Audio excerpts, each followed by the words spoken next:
Shalom. All praise to Yahweh Ba'ashem Yahushua. Double honor to the Apostle GMS. This is I'm Noah Allah coming at you in this video. And in this video, I want to go into the book of Genesis, the 37th chapter, and also Genesis, the 40th chapter. I believe it's the 40th chapter as well. I want to go into, and I want to go into Joseph's ability to interpret dreams, and why it was that he had the interpretation of dreams, but not the magicians or the interpreters that the Pharaoh of Egypt had. And I wanted to give you a historical context on that through the Spirit. So let's get right to it. So first, I'm going to go into the first dream that the scriptures speak about Joseph having. And this is the dream that Joseph had in Genesis 37 chapter. I'm going to start from verse 1. Genesis 37 and 1.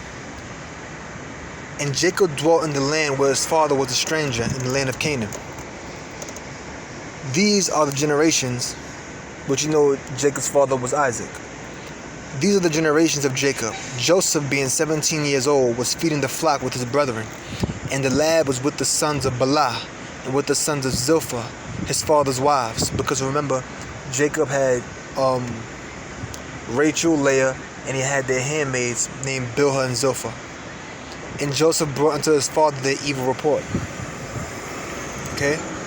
So Joseph came to his father and told his father about the evil report, what was going on with his brothers. Alright? Now Israel loved Joseph more than all his children, because he was the son of his old age, and he made him a coat of many colors. So Joseph was the favorite, because that was the son that Jacob had when Jacob was in old age. And he made him a coat of many colors. So at this time, Joseph had a coat that was made of many colors. And when his brothers saw that their father loved him more than all his brethren, they hated him and could not speak peaceably unto him. So it doesn't tell us the exact evil report that Joseph brought to his father in regards to his brothers, but it had to have been the fact that his brothers hated him, because Joseph was the favorite. And when his brothers saw that their father loved him more than all his brethren, they hated him and could not speak peaceably unto him. See? They couldn't speak peaceably unto him, so they was treating him like dirt, in other words. They were speaking ill of him, treating him bad, because they were jealous that he was the favorite. And Joseph dreamed a dream, and he told it his brethren, and they hated him yet the more. And he said unto them, Hear, I pray you, this dream which I have dreamed. So I'm going to tell you this dream that I dreamed. I'm going to tell you what it means. For behold, we were binding sheaves in the field, and lo, my sheaf arose, and also stood upright. And behold, your sheaf stood round about, and made obeisance to my sheaf. Now let's go into that. What's the look at the binding sheaves.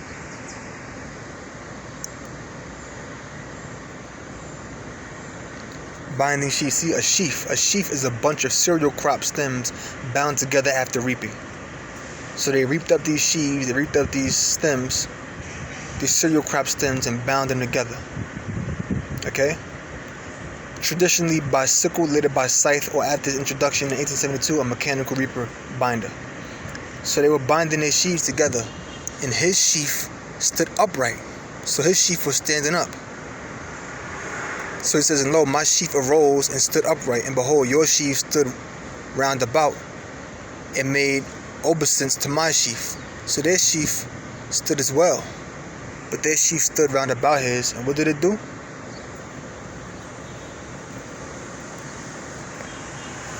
Obeisance, excuse me, I'm pronouncing it correctly. Obeisance. Differential respect. A gesture of expression, differential respect, such as a bow or courtesy. So Jacob's sheaf stood upright. Obeisance. And his sheaf stood round about and gave obeisance. In other words, they gave him his sheaf respect. In other words, they bowed to him. Their sheaves bowed down to Jacob's sheaf. So it said, For behold, we were binding sheaves in the field, and lo, my sheaf arose. So his sheaf stood up. His sheaf arose and also stood upright and stood up straight. And behold, your sheaf stood round about and made obeisance to my sheaf. So their sheaves bowed down to his. As a matter of fact, maybe if I can find somewhat of a picture of that. Let me see. See, here's like a cartoon that somebody drew. So you see a sheaf in the middle that arose and is standing upright. and you see the other chiefs bowing down, giving obeisance. In other words, giving their respect, giving his chief respect. In other words, bowing down. So let's go back. And then in verse 8, let's go on. It says, and his brethren said to him, shalt thou indeed reign over us? Or shalt thou indeed have dominion over us? So they already know what the dream meant. You mean to tell me your sheep was standing up and our sheep is bowing down to yours? Are you trying to tell us that you're going to reign over us? You're going to rule over us?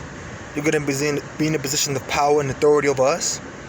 And they hated him yet the more for his dreams and for his words. So they hated him even more. Like, how dare you? They was already judged that he was the favorite. Now you telling us you're gonna bow to you? You're gonna have authority over us? And he told it to his father and to his brethren, and his father rebuked him and said unto him, what is this dream that thou hast dreamed? Shall I and thy mother and thy brethren indeed come to bow down ourselves to thee, to the earth? So he told the dream to his father and so he told it to his father and to his brethren. So he was first he was among the children of Bilhah and Zilpah. And let's see who their children were, to be specific. This is Genesis 35 and 25. And the sons of Bilhah, Rachel's handmaid, Dan and Naphtali. So Dan and Naphtali Bilhah had Dan and Naphtali.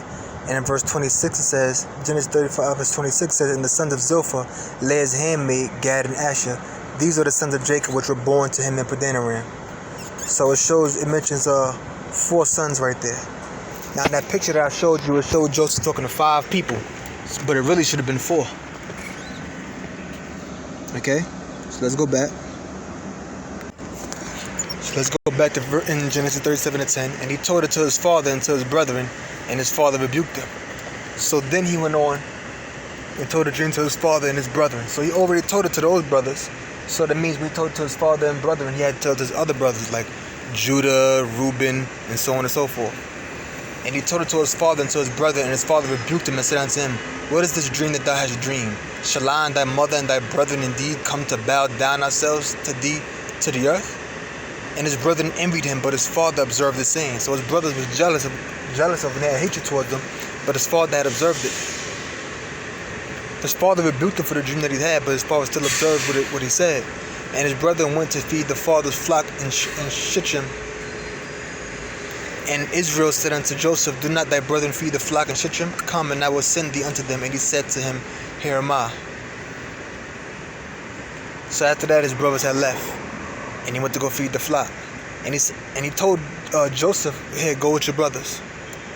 I'm going to send you with your brothers. And he said to him, go, I pray thee, see whether it be well with thy brethren and well with the flocks, and bring me word again. So he sent him out of the vale of Hebron, and he came to Shittim. So go see your brothers and see if everything is good with your brothers, and see if everything is good with the flocks. So then come back to me and bring me word about what's going on. Make sure everything's all right, in other words. And a certain man found him, and behold, he was wandering in the field. And the man asked him, saying, what seekest thou? And he said, I seek my brethren. Tell me, I pray thee, where they feed their flocks. So he saw someone, and he was wandering in the field, and a man asked him, what are you looking for? And Joseph said, well, I'm looking for my brothers. Looking for my brothers. Tell me where they feed their flocks. And the man said, they are departed hence.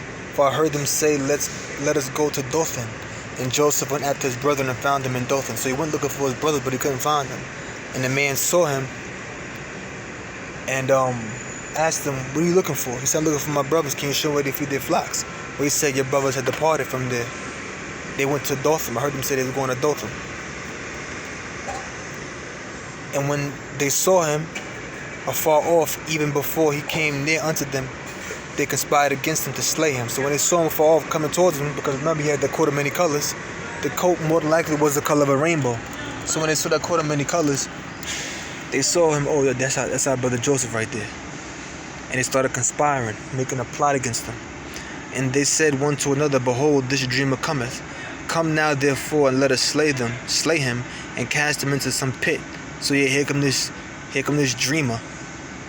You know, come now therefore, and let us slay him, and cast him into some pit. Let us kill him. In other words, and we will say some evil beast have devoured him, and we shall see what will become of his dreams. So let's take him, let's kill him and throw him in a pit. And let's just say that some evil beast came and ate him. And then we're going to see what's going to become of his dreams. In other words, let's put him to death and see how accurate his dreams are then. Okay? And Reuben heard it, and he delivered him out of their hands, and said, Let us not kill him. And Reuben said unto them, Shed no blood, but cast him into the pit that is in the wilderness, and lay no hand upon him, that he might have rid him out of their hands, to deliver him to his father again. So let me see how much is left in this chapter. I'll read a little bit more. So it said, so Reuben said, Nah, don't kill him. Don't shed any blood. Just cast him into the pit that's in the wilderness. Don't lay any hand upon him, that we might rid him out of our hands, and we may just get rid of him. So don't kill him. Let's just get rid of him. Let's just throw him in this pit somewhere. You know. So it says, and lay no hand upon him, that he might rid him out of their hands, to deliver him to his father again. So don't lay hands on him. Don't kill him. You know. Just cast him in this pit that's in the wilderness. Don't lay any hand upon him. You know, because they didn't want to kill him. They still wanted. He didn't want to kill him. That's still his brother. Reuben didn't want to kill him. Let's cast him into this pit. We don't want to just get rid of him. You know, we want to be able to return back to his father. Don't kill him. And it came to pass when Joseph was come unto his brethren, that they stripped Joseph out of his coat of many colors that was on him, and they took him and cast him into a pit, and the pit was empty, there was no water in it. And they sat down and eat bread, and they lifted up their eyes and looked, and behold, a company of Ishmaelites came from Gilead with their camels bearing spicery and balm and myrrh, going to carry it to Egypt. So they saw this company of Ishmaelites, it's Arabs, and they had their camels with them, different spices, and they were going to Egypt, different fragrances as well. And Judah said unto his brethren, What profit is it if we slay our brother and conceal his blood? What's the point of killing him and covering it up? Come and let us sell him to the Ishmaelites, and let our hand be upon him, for he is our brother and our flesh, and his brethren were content. So let's not kill him. He's our brother, he's our flesh and blood. And his brothers were content. They were happy with that decision. They were pleased with that decision. Then were passed by Midianites, merchantmen. Then some Midianites came past, some other Arabs, and they drew and lifted up Joseph out of the pit. So they saw Joseph and lifted him up out of the pit, and sold Joseph to the Ishmaelites. So his brothers took Joseph out of the pit, and they sold him to the Ishmaelites for 20 pieces of silver, and they brought Joseph into Egypt. So that's what happened. That's how Joseph wound up getting to Egypt. That's the end of part 1, and then in part 2 we're going to get into a lot of history. So with that, I'm going to close and say, praise to Yahweh B'Shem Yahshua. I hope you learned something. Shalom.